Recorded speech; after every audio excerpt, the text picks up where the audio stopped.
Saya ini terkadang sering lupa diri, kebablasan, sok keminter, bahkan sok tahu sampai lupa untuk harus belajar dan mengenal kembali siapa nyatanya diri ini. Untung saja saya itu dekat dengan keris. Bahkan hampir setiap hari itu saya meluangkan waktu untuk sejenak bermeditatif sambil merawat pusaka-pusaka yang kami miliki. Dan setiap saya itu membuka satu bilah pusaka, rasanya itu seperti sedang bertemu dengan sosok yang layak untuk saya dengar. Bahkan saya mengerti dan saya gali untuk kedalaman jiwanya. Ya memang begitulah pusaka yang sebenarnya. Tidak hanya saya rawat, tetapi juga merawat saya. Bahkan merawat batin saya, merawat jiwa saya, dan merawat nafsu kebinatangan saya agar tetap terkendali dan terkontrol dengan baik. Saya tidak bisa membayangkan kalau hidup saya ini tidak mengenal keris berikut dengan nilai-nilainya. Wong sudah mengenal dan dekat dengannya saja, kadang-kadang masih sering kebablasan. Mudah-mudahan saya itu terus diberi keteguhan, kekuatan, dan jiwa yang bersih dari segala godaan nafsu kebinatangan manusia. Begitulah doa saya kepada diri sendiri agar tetap soleh dan baik hati, terutama di depan anak istri. Berbicara soal keris, saya sudah bersama salah satu koleksi pusaka spesial kami yang tentu nanti sajalah panjenengan lihat sendiri bagaimana untuk prejengannya. Panjenengan jangan kemana-mana.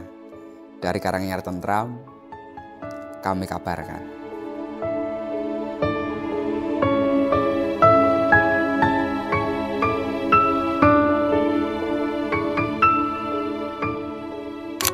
Nampak prasojo dan nampak prabu. Begitulah busana pusaka ini berbicara. Tampil dengan kesederhanaannya, namun tetap memiliki karakter yang begitu kuat dan berwibawa layaknya seorang raja. Pusaka dengan busana Gayaman Yogyakarta dengan bahannya itu kayu timoho. Sedangkan untuk motif pelet dari kayu timoho ini memang juga tak kalah menarik. Ia bermotif belang sapi dengan corak yang cukup kontras dan sangat menawan.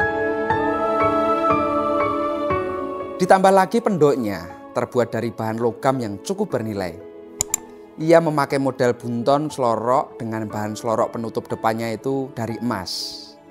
Dan bagian lainnya itu dari tembaga yang sudah disepuh emas.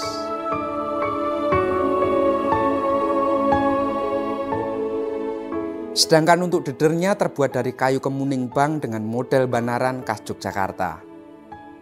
Ia dibuat dengan begitu teliti dengan cecekan yang sangat dalam. Lalu untuk mendaknya ia memakai model parijoto dengan bahan perak yang sudah dilapisi atau disepuh emas. Ia dihiasi dengan permata intan yang menjadikannya lebih berkesan indah dan sangat terlihat mewah. Secara keseluruhan, busana pusaka ini benar-benar bikin ngayang batin.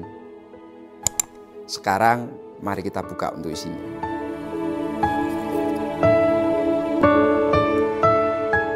Pusaka dengan jumlah luk 11, dapur sabu inten, pamor wus putah, tangguh Mataram Senopaten.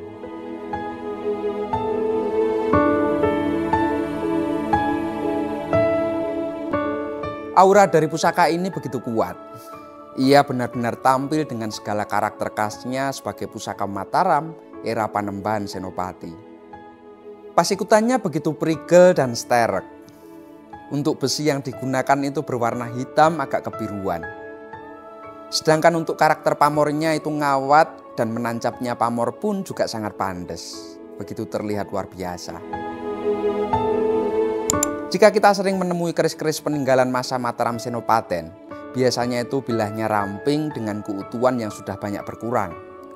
Apalagi di bagian sogokannya, seringkali kita temukan itu juga berlubang. Karena memang karakter sogokannya itu dibuat dengan begitu dalam. Namun berbeda dengan pusaka kali ini. Ia nampak lebih lebar dari biasanya dengan karakter yang masih sama khas Mataram Senopatennya. Sehingga tampilannya itu nampak lebih gagah, lebih merbawani, bahkan seperti keris-keris era Mataram Sultan Agung. Bisa jadi karakter seperti ini menjadi tanda bahwa ia itu merupakan pusaka dalam keraton pada masa itu. Sebab pusaka-pusaka garap dalam itu memang memiliki karakter dan garap lebih baik dari keris-keris garap di luar keraton pada eranya.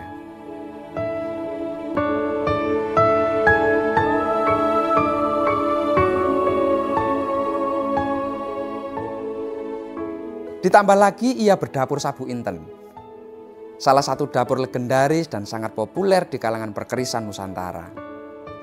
Ia seringkali disandingkan dengan keris Nogososro, yang bahkan terkadang itu orang sering menyalahartikan bahwa keris Nogososro Sabu Inten sebagai nama dari satu keris. Padahal ia adalah dua keris yang berbeda.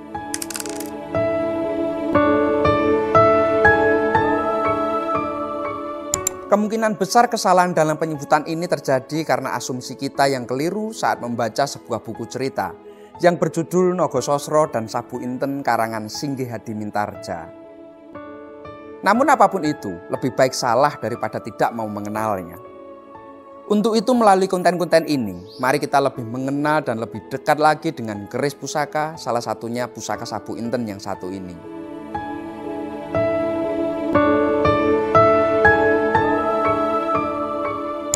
Jika secara pakemnya, dapur Sabu Inten itu memiliki rincian antara lain terdapat ada luknya jumlah 11. Ia juga memakai sekar kacang. Terdapat pula jalen serta lambe gajahnya itu 1. Ia juga terdapat tikel alis. Lalu ada sogokan rangkap. Menggunakan serawean juga. Dan disempurnakan dengan greneng di bagian belakang gonjonya.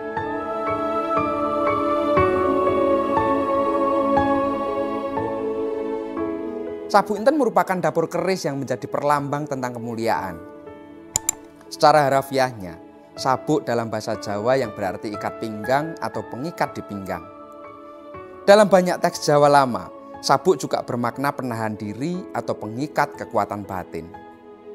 Sedangkan Inten berasal dari kata Sanskerta yang sering disebut dengan wajra, yang berarti intan, petir, atau senjata dewa.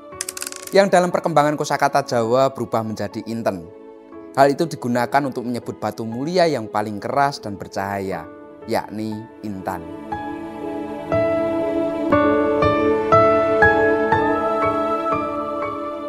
Dalam filosofi Jawa, Inten itu sering dimaknai sebagai lambang keteguhan batin, kecemerlangan jiwa, dan kemuliaan hidup. Maka jika Sabu Inten itu kita satukan dalam makna yang lebih utuh, ia berbicara itu begini, bahwa kemuliaan sejati tidak lahir dari jalan yang kotor, melainkan tumbuh dari ketekunan, laku tirakat, dan pengendalian diri. Seperti seseorang yang mengencangkan ikat pinggangnya, bukan sekedar menahan lapar, tapi menata niat, menahan hawa nafsu, dan menjaga kesadarannya. Sabu Inten bukan tentang kekuatan lahir, tetapi tentang laku batin yang menjadikan seseorang itu pantas untuk disebut dengan mulia.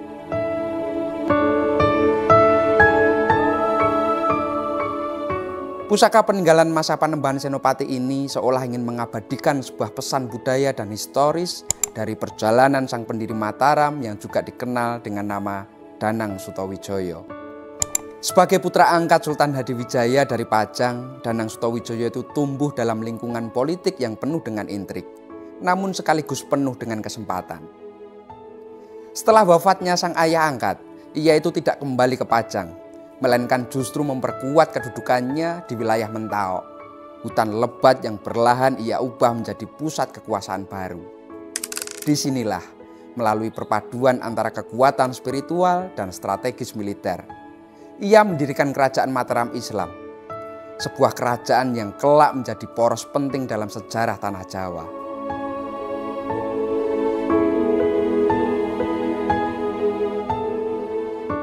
Panembahan Senopati bukan hanya seorang raja pertama di Mataram.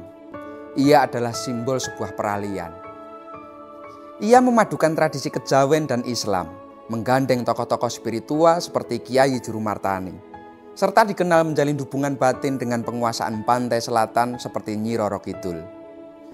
Hal ini bukan sebagai mitos kosong, tapi sebagai cerminan cara masyarakat Jawa memahami kekuasaan. Bahwa kekuatan sejati bukan hanya soal senjata, tetapi juga soal restu dari semesta.